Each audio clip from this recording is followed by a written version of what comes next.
Duolingo English টেস্টের score কত হলে আমি দেশের বাইরে পড়াশোনার জন্য যেতে পারবো? What will be the score needed for several countries for being accepted over there for higher studies from Bangladesh?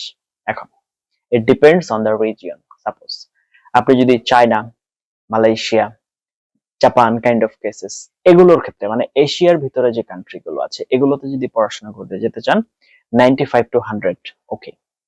আপনি যদি ইউরোপে যেতে চান, ইউরোপের যে কান্ট্রিজ গুলো আছে 120 ওকে।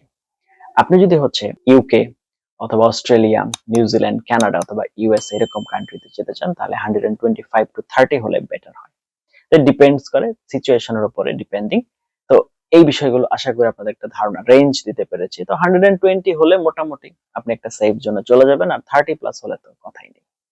তো আপনার ভবিষ্যতের জন্য শুভকামনা রেখে আজকের এই লেসনটা এখানেই শেষ করছি। এই ধরনের আরো অনেক ইনফরমেটিভ লেসন পাওয়ার জন্য দয়া করে চ্যানেলটি সাবস্ক্রাইব করে পাশে থাকতে ভুলবেন না।